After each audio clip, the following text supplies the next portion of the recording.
Good evening, YouTube. How are you today? It is a little after 5 o'clock. Um, this is the end of day one hands-on training. It has been a very, very long day. I'm quite exhausted, even more than I was yesterday.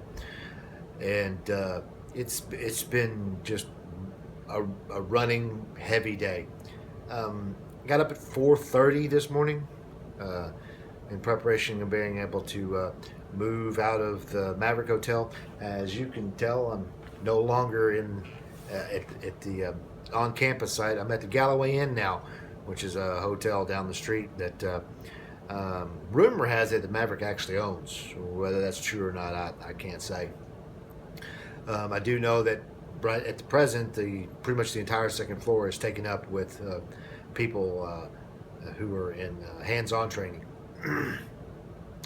As I said, I got up at 4:30, take a shower. I had to finish packing up everything. I did most of it last night, and then once I got all that done and got it collected together, and I have a lot of stuff, unfortunately, much more than many other people, since I'm going to be getting directly into a truck as soon as this training session's over, as opposed to going out with a trainer on a student truck. Took this stuff, put it in a closet upstairs, so it would be in at least a semi-secure environment for the day. That way the cleaning staff could clean the whole hotel from top to bottom, change everything to get ready for the arrival of new students who will be starting orientation tomorrow on Sunday, but some of them will be showing up tomorrow, apparently, tomorrow evening. That would be hectic, sit around for 24, 36 hours waiting to start orientation, no prospect of anything to do, or being able to go anywhere for that matter. But got my stuff put away and then headed over to the training building. I had to be in there by 6 o'clock for breakfast. Breakfast today was scrambled eggs with ham and cheese, hash browns, and I believe just juice. That was really it. There wasn't a lot. Of course, there wasn't as many people today as there has been in the past. A lot of people left yesterday. So the only people there today were people who were in hands-on training for flatbed and glass, and a couple people who were doing temperature control division. The morning after breakfast, we headed up to the classroom and we did an introduction and summary coverage of what's called slotted eye to the side. Basically, it's the same as the big round coils that we did yesterday. Except for they're not solid. They've been cut into pieces and then wrapped in bands to hold the whole thing back together again.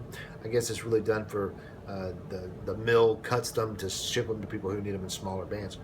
But you have to handle those a little bit differently. You've got to change the way you chain them up, because to keep them from coming apart, you can't just secure the lower section, which is where most of the load-bearing weight goes. You have to actually put some chains and stuff around the top to keep it together. Once we did that, we headed back upstairs to do some introductions for another part. We ended up breaking up after that, though, as soon as we did the introductions for shotgun coils, which is where the coils turned sideways and the opening or the eye of the shotgun is facing the coil is facing front towards the cab and towards the back as opposed to the sides. We broke for lunch right before we went down to do the hands-on after the summary and introduction. Today's lunch was Reuben sandwiches with Anjou and potato chips. They were okay. The sandwiches we had the previous day, I guess 2 days ago, maybe 3, were a lot better than the ones we had today. I'm not really sure. Some of the guys says they heated up their sandwiches and they were much better. I think maybe I was just too tired to eat, to be honest. But once lunch was done, we actually had almost an entire hour for lunch. We headed out into the bay to spend the afternoon working on that project. And since this video is going to be rather short, I'm going to tell you how they go about teaching you how to do this real quick without trying to get too technical. Basically, with the trailer barn where we do all the training is 2 giant 3 and 4 bay garages as well as just all one facility. And they have empty trailers there with all the stuff on them that you need: chains and binders, straps and edge protectors and all that good stuff. And basically what you do is they start you off from the beginning and you have to build up to the final piece, and you have to correct your mistakes as you go along to ensure that you get what you're doing. And then there's a tear down and redo the whole thing again. But first thing you do is you learn how to make sure you understand how the cradling works, and then you have to increase the cradling size to cover different sizes or different weights of cradling. Once the cradle's built, then you put on the simulated coil on top of it, and then you secure it. And then you do a basic securement for a low weight. You get it graded and checked, and if there's any problems with it, you correct those issues, get it rechecked again, and then you have to add on more securement, whether it's chains or straps or whatever you need to get it up to the weight that they say the coil is. Quick example, we had to do 2 cradles that hold the coils on the deck for 2 different weights, and then once that was done, we had to measure the simulated coil and build the cradle for that, and then put the coil on it and then secure the coil based on the weight. The first one was pretty low weight, used the minimum number of securements, and then once that was all graded, they would up the weight of what it is, so you'd have to add more chains to make sure that you could add more chains and or straps to accommodate the greater weight, because a single chain will only hold so much weight or govern it, and then a strap will only hold so much as well. So that's why sometimes when you see things on trailers, you say, "Oh, that's a really big thing, only holding a couple of chains." Well, it may be really big, but it may not weigh much. And then you see something really small that's really heavy, so it's got chains and straps all over the place. Once that was all done, of course, we had a break or two, but that's not really all that much to talk about.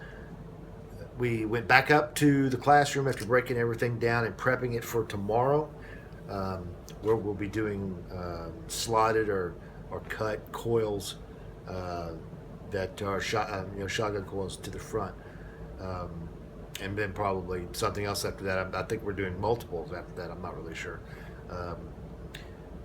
We headed back up to the classroom, and the student drivers, people who are going to be going out with trainers, had a bunch of videos that they needed to watch and to go over, and the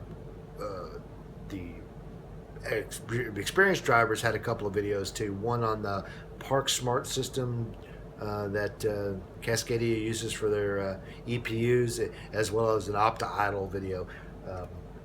We were done with those long before they were done with their videos. So of course, the experienced guys were getting kind of antsy. Once that was done, they actually cut us out early. We left about 4 o'clock, which is like a first for us. And that was because we were moving, or a bulk of it, most of us were moving here to the Galloway.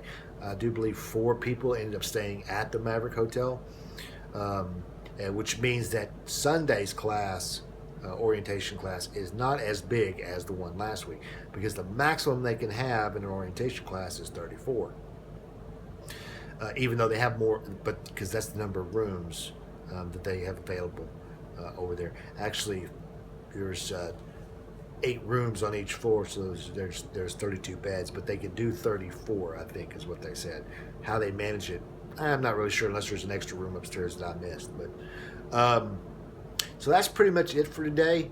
It was just a long and exhausting day doing the one thing for the most part, and so I'm just dead tired.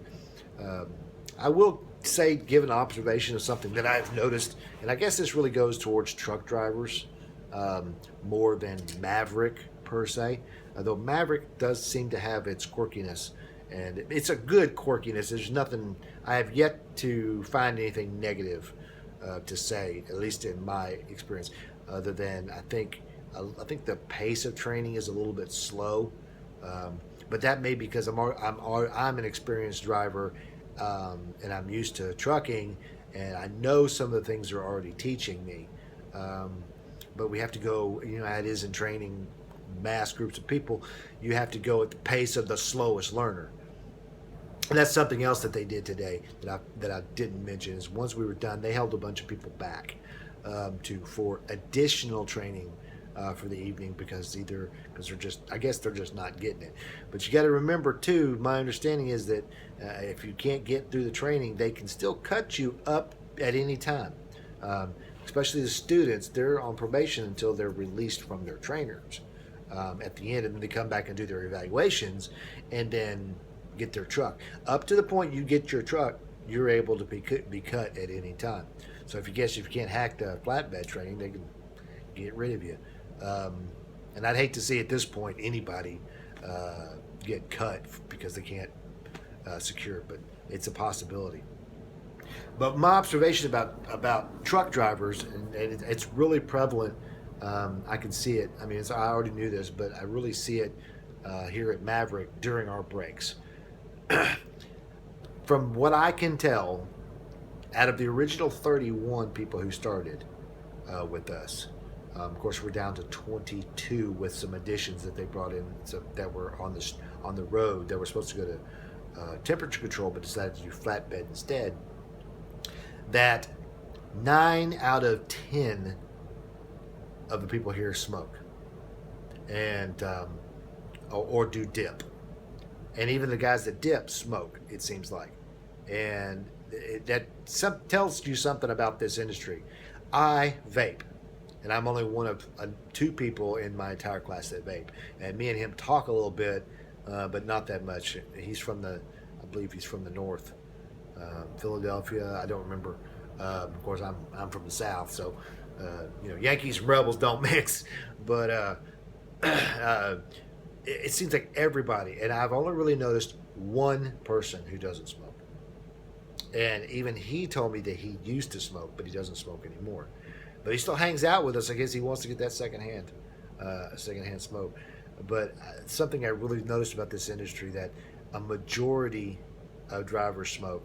And of course, I did for more than 20 years, and I switched to vaping, and I'm very, very glad I did. I'm much healthier for it.